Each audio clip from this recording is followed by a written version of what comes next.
मध्य प्रदेश में viral attack. नमस्कार, आपके साथ मैं वैष्णो गौरी। मध्य प्रदेश में एक और कोरोना खत्म नहीं हुआ है तो वहीं दूसरी ओर अलग अलग शहरों में इस तरह से बच्चे बीमार हो रहे हैं और वायरल अटैक हो रहा है। और राजधानी भोपाल में मौसमी बीमारियों की चपेट में नौनिहाल आ गए हैं। शासकीय अस्पतालों में बच्चों के लिए बेड नहीं है, कई अस्पतालों के बेड पूरी तरह से भर चुके हैं। वायरल इन्फेक्शन, निमोनिया, डायरिया, सांस लेने में तकलीफ को लेकर बच्चों का इलाज चल रहा है। बात की जाए अगर ग्वालियर की तो वायरल के चलते हजारों बच्चे बीमार हैं और सरकारी अस्पतालों में बेड टोटली फुल हो चले हैं।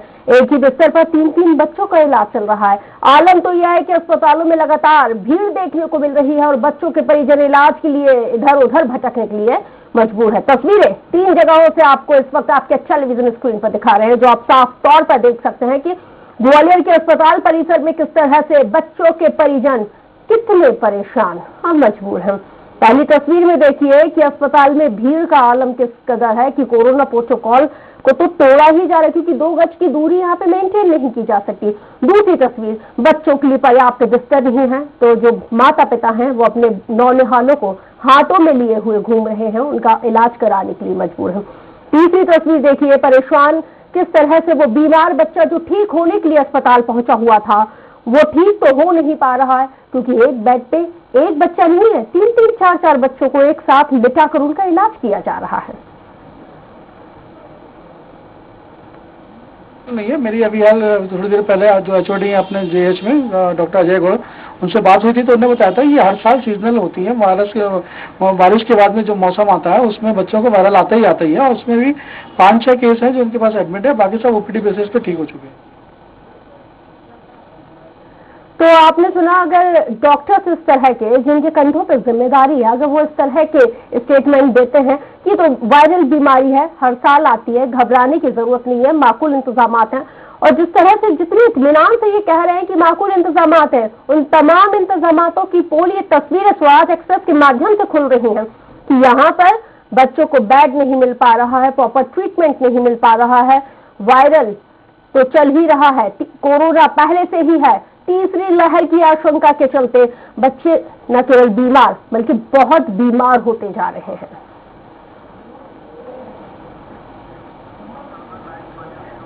और इस वक्त हमारे साथ सहयोगी विनोद शर्मा जी ग्वालियर से हमारे साथ लाइव जुड़ गए हैं, जो लगातार इस बड़ी खबर पर बने हुए हैं। विनोद जी, यहाँ पे हम जिम्मेदार अधिकारी की बाइट सुन रहे थे जब आप उनसे बातचीत कर रहे थे कि हर साल मौसमी बीमारियां इसी तरह से आती हैं, बहुत ज्यादा घबराने की बात नहीं है, हर साल आती हैं फिर भी हम चेतते नहीं हैं। स्थिति हमेशा हर बार यही होती है, न जाने कितने बच्चे, कितने मासूम काल के गाल में समा जाते हैं। देखिए, बेहद शर्मिंदगी भरा ये बयान था उनका, क्योंकि ये वही सीएमएचओ है जो लगातार ग्वालियर में पदस्थ है और दूसरी जो कोरोना की लहर आई थी उसमें भी जो उन्होंने उस समय कहा था कि उनको इस तरह से जो मरीज हैं वो जो बच्चे हैं वो कुछ ही बच्चे हैं, तो हमारे दोपहर 2 बजे तक ओपीडी में बहुत ज्यादा मरीज आ रहे हैं, जो बच्चे हैं उनको लेकर आ रहे हैं, 1000-2000 प्रतिदिन ओपीडी में पहुंच रहे हैं। इसके अलावा जो प्राइवेट नर्सिंग होम है उनमें ज्यादा पहुंच रहे हैं। अभी तक ग्वालियर शहर में तकरीबन 1000 से ज्यादा ऐसे बच्चे हैं जो कि वायरल फीवर की चपेट में है। अब उनको वायरल फीवर है या फिर कोई अलग से वेरिएंट कुछ अलग हटके है, उनको इसकी अभी तक जांच नहीं कराई गई है।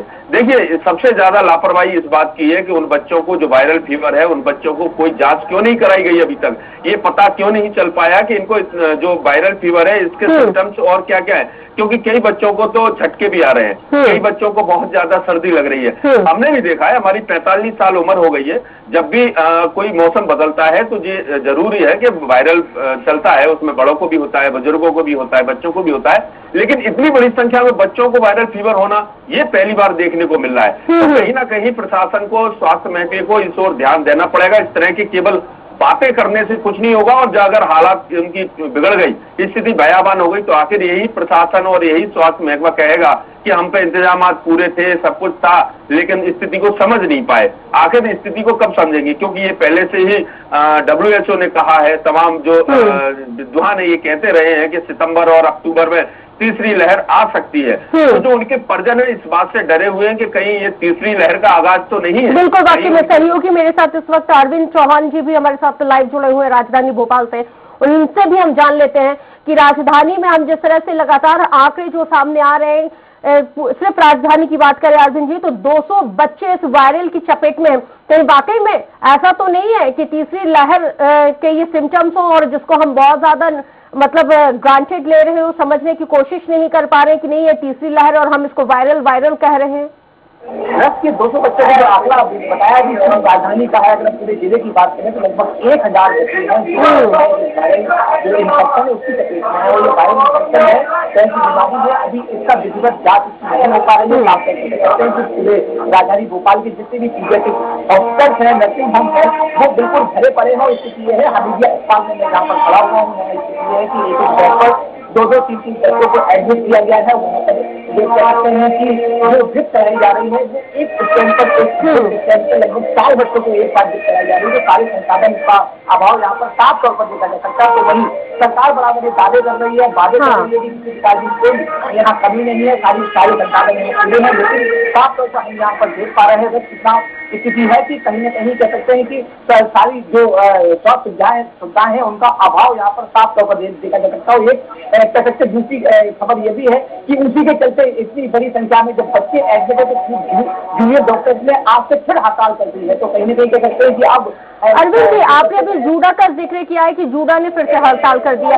आखिर जूडा पीक टाइम पे ही इस तरह के जो कहते हैं ना अमानवीय चेहरा क्यों दिखा रहा है? हमने देखा था सेकंड स्ट्रेट में किस तरह से जूडा ने हड़ताल करके पूरे प्रदेश को सरकार की नाक में दम कर दिया और कितने लोग काल के गाल में समा गए सिर्फ जूडा की हड़ताल की वजह से। अब जो वायरल अटैक मध्य प्रदेश में हम देख रहे हो, सबसे ज्यादा बच्चे प्रभावित हो, तीसरी लहर है उसकी आशंका यहाँ पे बरकरार है। हो सकता है माइट बी पॉसिबल कि ये उससे पहले के सिम्टम्स हो। अभी फिर से जूडा ने ब्लैकमेल करने का काम शुरू कर दिया है।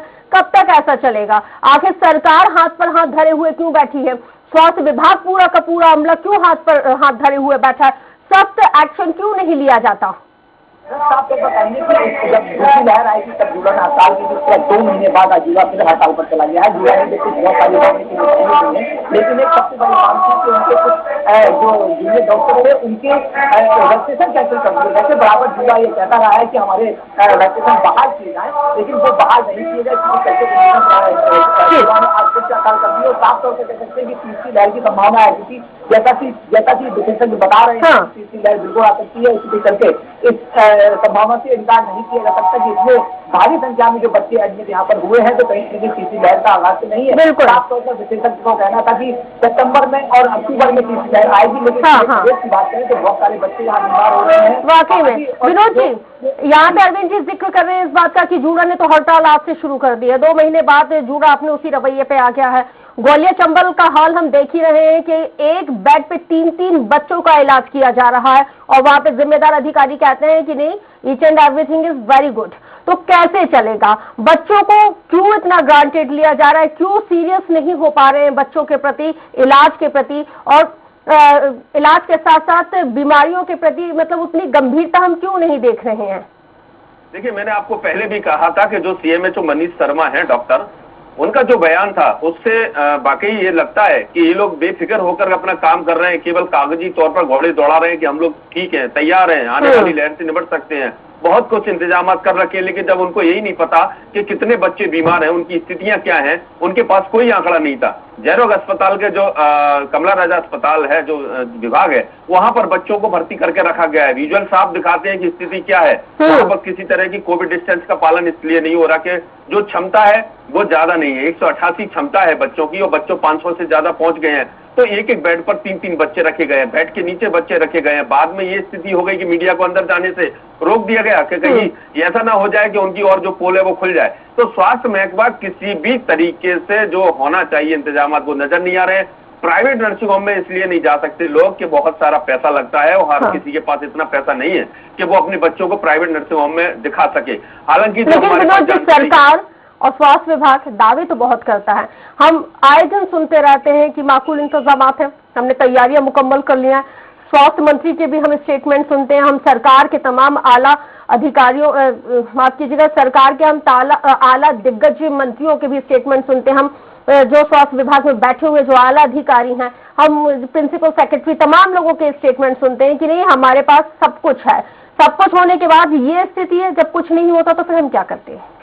देखिए, मंत्री स्तर की अगर हम बात करें तो जो मंत्रियों को जानकारी भेजी जाती है, मंत्री केवल वही तो देखते हैं। तो ये गलती केवल यहाँ के अधिकारियों की है, क्योंकि जमीनी स्तर पर क्या चल रहा है, उनके नाक कान जो होते हैं वो उनके अधिकारी, उनके कर्मचारी, उनके जो टीएस होते हैं वो उनकी जानकारी देते हैं कि सब कुछ ठीक है, तो ये मान लिया जाता है कि भाई सब कुछ ठीक है। और मंत्री लगातार जब बैठक लेते हैं, चाहे गूगल मीट लें या फिर भौतिक रूप से जाकर बैठक लेते हैं, तो उनको वही दिखाया जाता है जो केवल अधिकारी चाहते हैं। लेकिन जमीनी हकीकत हम दिखा रहे हैं। कम से कम मंत्री जी को ये तो देखना चाहिए कि हम उनके विभाग की बुराई नहीं कर रहे हैं, उनकी बुराई नहीं कर रहे हैं, हम उनको वस्तु स्थिति ये दिखाना चाहते हैं कि भाई ये आपके विभाग में हो रहा है, आपको गलत जानकारी दी जा रही है, आपको गलत आंकड़े दे दिए जाते हैं, आपको ये बता दिया जाता है कि प्रदेश में सब कुछ ठीक है, लेकिन कहाँ ठीक है ये तो बताएं कम से कम। अच्छे जो कस्बा स्तर पर बच्चों के डॉक्टर नहीं है, बड़े जिले में जब आते हैं लोग, तहसील मुख्यालय से जब तक आते हैं, पहले वो झोला छाप डॉक्टरों पर दवाई दिलाते हैं, उसके बाद ऐसे डॉक्टरों से जो दवाई दिलाते हैं जो बच्चों के बारे में इनको कोई जानकारी है ही नहीं, उसके बाद जिला अस्पताल आते हैं या फिर जयरोग अस्पताल आते हैं, जब तक काफी देर हो रही होती है और बच्चे जो है वो ज्यादा संक्रमित हो जाते हैं, चाहे वायरल हो, डेंगू हो, मलेरिया हो। तो कम से कम जिला मुख्यालय के अलावा ये विभाग को सोचना चाहिए कि कस्बे में, तहसील स्तर पर तो डॉक्टर बैठा लें बच्चों के, क्योंकि जब बच्चों की तीसरी लहर की आशंका जाहिर की जा रही है तो फिर इसमें क्यों लापरवाही? बिल्कुल अरविंद जी, बिल्कुल अरविंद जी, बिल्कुल विनोद जी यहाँ पे कह रहे हैं कि जो जानकारी अधिकारियों के द्वारा मुहैया करा दी जाती है, मंत्री उसी जानकारी को सही मानते हैं। ये वही मंत्री हैं, ये वही विधायक हैं जो आम जनता के बीच में से चुन के जाते हैं, इनको तमाम वास्तविक स्थिति पता रहती है, बावजूद उसके भी जब ये सत्ता पर काबिज हो जाते हैं तो इनकी कथनी करनी में बड़ा अंतर आ जाता है। आप राजधानी के उन तमाम अस्पतालों में जाते हैं, आपको भली भांति पता है कि क्या स्थिति है और किस तरह से इलाज किया जा रहा है। अगर राजधानी का ये हाल है तो वो जो दूर के जो ग्रामीण क्षेत्र, जिन जगहों पर सामुदायिक स्वास्थ्य केंद्र संचालित होते हैं, जहाँ पे लोग अपने बच्चों को लेकर जाते हैं, जहाँ पे छोटे छोटे अस्पताल हैं, वहां की स्थिति क्या होगी फिर? साफ तौर पर कह सकते हैं जब भी मंत्रियों से या विधायकों से, जिम्मेदार से कोई भी सवाल पूछा जाता है तो वो एक ही स्टेटमेंट देते हैं, ऑल इज वेल।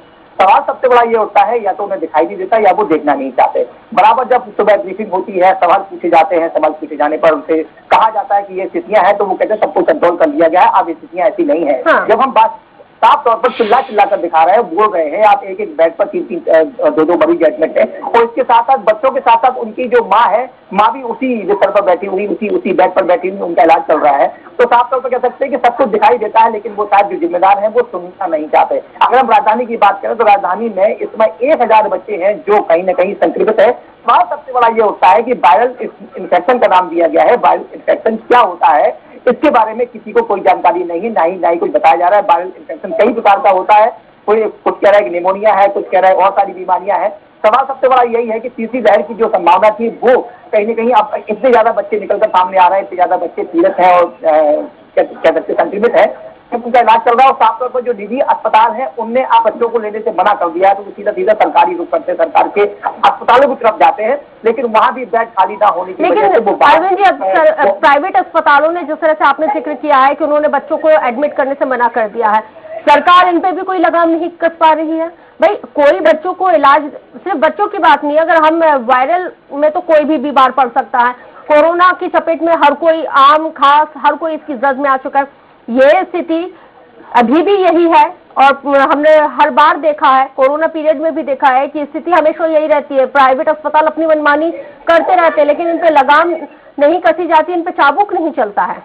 अगर साफ तौर पर कह सकते हैं उनके पास इतनी जगह नहीं होती। मान लीजिए किसी का 10 बच्चों का अस्पताल है, बच्चों वाला पीडियाट्रिक है, तो वो 10 ही बच्चों को एडमिट कर सकता है। इसके बाद जब भी कोई भी वहाँ पेशेंट आता है या कोई भी पर्सन अपने बच्चे को लेकर आता है तो वो मना कर देते हैं। तो उनका एक ही रास्ता होता है कि सरकारी अस्पताल चला जाए, क्योंकि सरकारी अस्पताल मना नहीं कर सकते तो वो भर्ती भी कर लेते हैं, लेकिन जगह की उपलब्धता के चलते अचानक शायद, जैसा कि आपने देखा होगा दूसरी लहर कोरोना की आई थी, उसके चलते यकायत मरीज बढ़ गए थे, तो आपका तफरी का माहौल था। ऐसी वर्तमान की स्थिति है यहाँ बिल्कुल अपना तफरी का माहौल है, बच्चों के पास जगह नहीं है, बच्चों के परिजन बच्चों को लिए लिए भटक रहे हैं। बड़े नौनिहाल बच्चे हैं, कोई 4 साल का है, कोई 5 साल का है, कोई 2 साल का है, कोई 1 साल का है। बच्चे बता भी नहीं पा रहे कि उन्हें समस्या क्या है, किसी को बुखार है, किसी को सर्दी है, किसी को जुकाम है। तो साफ तौर पर कह सकते हैं कि अभी ये क्लियर भी नहीं हो पा रहा है कि बच्चों को बीमारी आखिर कौन सी है और उन्हें किस तरीके से ट्रीटमेंट दिया जाए। तो स्थितियां बहुत ज्यादा भयावह यहाँ पर होती नजर आ रही, क्योंकि 1000 से ज्यादा बच्चे राजधानी में, तो पूरे प्रदेश की बात करें तो हजारों की संख्या में बच्चे निकलकर सामने आ रहे हैं। कुछ ऐसे हैं जो दूर दराज के क्षेत्रों में रहते हैं, वहां पर वो जो जुलत आप डॉक्टर है उनसे थोड़ी मोटी दवाई देकर अपना काम चला लेते हैं। जब ज्यादा तबीयत खराब होती है, जब वो शहर का रुख करते हैं, तो कहीं ना कहीं साफ तौर पर जो जिस तरीके से बातें और दावे किए जा रहे हैं ऑलिज दल के, वो साफ तौर पर यहाँ पर नगण्य साबित हो रहे हैं। कहीं कोई ऐसी स्थितियां नहीं है। उनका आलम यह है कि बच्चों को सफर यहाँ पे करना पड़ रहा है विनोद जी, क्योंकि ग्वालियर चंबल उत्तर प्रदेश से लगा हुआ है और उत्तर प्रदेश में हमने देखा है रहस्यमय बीमारियों चमकी बुखार के चलते कई बच्चों की मौत हो रही है और इसी तरह के बीमारियों का अंदेशा लगातार उस वक्त लगाया जाता है जब ये बुखार अपने पीक पे उत्तर प्रदेश के गोरखपुर से लेके कई जिलों में रहता है। तो इसका कहीं ना कहीं थोड़ा बहुत इफेक्ट हमने देखा है, ग्वालियर चंबल में हमने देखा है कि बच्चे इफेक्ट हुए हैं।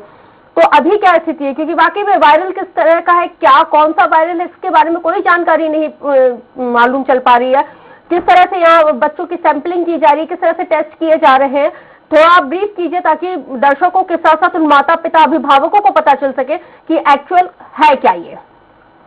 देखिए, मैं आपको एक सिलसिलेवार तरीके से एक बात बताता हूँ कि अभी जिस तरह से त्योहार आए थे, रक्षाबंधन, अष्टमी, और यहाँ पर ये परंपरा होती है कि जो बहनें होती हैं वो अपने भाइयों के यहाँ जाती हैं, माता पिता के घर बच्चियां जाती हैं और आती हैं। उत्तर प्रदेश से लगा हुआ मध्य प्रदेश का ये भाग है, ग्वालियर, भिंड, मुरैना और दतिया, ये जो इलाके हैं जो उत्तर प्रदेश से काफी नजदीक है और दोनों ही प्रदेशों के बीच में रिश्तेदारियां हैं, आना जाना बना रहता है।